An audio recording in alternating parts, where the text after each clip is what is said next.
kalau bisa yang bersangkutan hadir di ruang rapat Komisi 6 sehingga bisa lebih intens dan lebih direct memberikan masukan maupun kritik kepada pemerintah.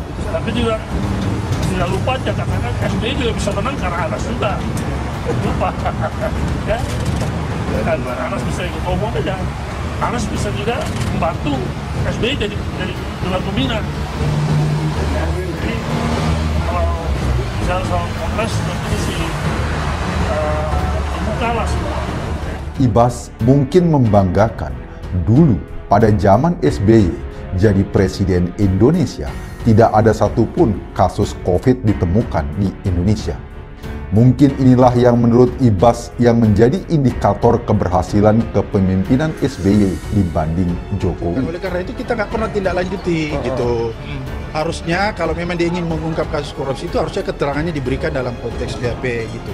Sebagai pernyataan yang sesungguhnya dua hal. Pertama, akan menurunkan imun kita, dan kedua, pernyataan-pernyataan yang mudah-mudahan tidak mengganggu konsentrasi pemerintah. Ramai-ramai menghajar SBY. SBY mungkin bisa senasib mirip dengan Soeharto.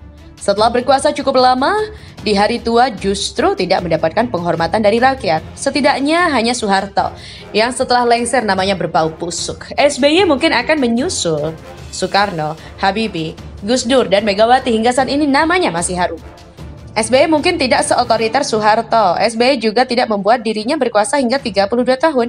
Namun saat berkuasa, SBY mampu memoles diri dan keluarganya, begitu harum citranya. SBY dikenal sebagai presiden yang gagah, pro-rakyat karena memberikan BLT untuk rakyat. Banyak rakyat yang silau dan tidak tahu kebobrokan pemerintahan SBY. Borok SBY seperti terlihat semua sejak lengser. Jokowi entah sengaja atau disengaja, seperti memperlihatkan betapa bobroknya rezim SBY. Korupsi besar-besaran terjadi di era SBY, tak tanggung-tanggung. Kader Demokrat paling banyak tertangkap korupsi. Hutang luar negeri Indonesia juga membengkak, dipakai buat ajang pencitraan. Ironisnya, justru banyak proyek yang bangkrut karena anggaran habis dikorupsi oleh anak buah SBY di Demokrat. Satu persatu, aib SBY terbongkar. Lebih-lebih, di masa tua SBY justru semakin baperan dan tidak cantik dalam berpolitik. Sayangnya, ambisi untuk berkuasa belum juga surut. Anaknya yang masih ingusan dipaksa menahkodai kapal besar Demokrat. Akhirnya terkuak jika SBY setelah membuat Demokrat seolah partai milik pribadi dan keluarga dengan seenaknya mengangkat anaknya menjadi ketua umum Demokrat secara aklamasi. Mulai banyak suara-suara pengkhianatan dari kader Demokrat. Belum dosa masa lalu SBY ke Gus Dur saat dijegal oleh Caimin, juga dosa ke Megawati. Lebih-lebih dosa kepada Antasari Azhar. Seolah-olah apa yang terjadi sekarang adalah karma dari perbuatan buruk masa lalu SBY.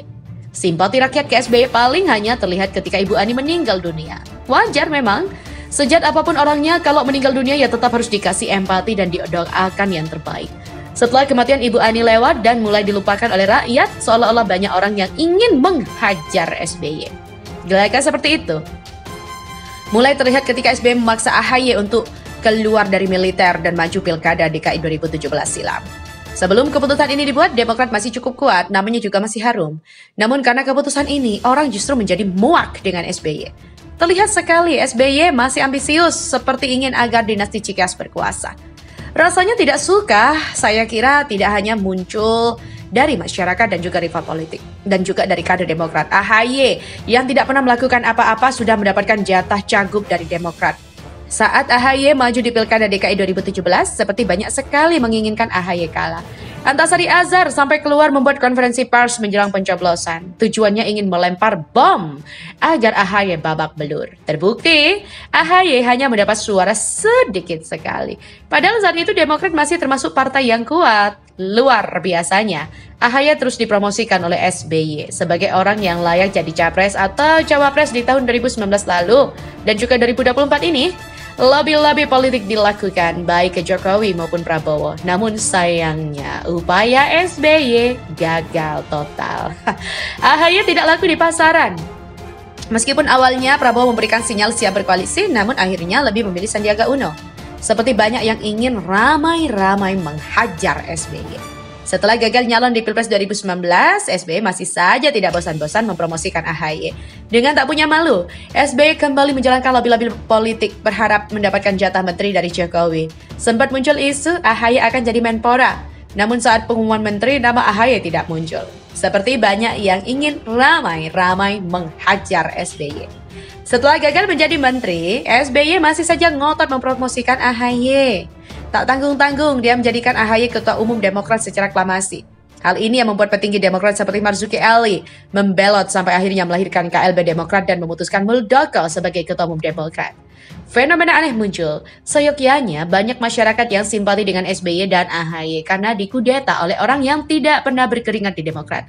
Namun sejauh ini, masyarakat justru terlihat senang seolah-olah merasa SBY pantas mendapatkan hal itu oleh sebab dosa masa lalu yang pernah dilakukan. Aib-aib SBY di masa lalu juga ramai-ramai kembali dibuka oleh masyarakat. Seperti banyak yang ingin ramai-ramai menghajar SBY.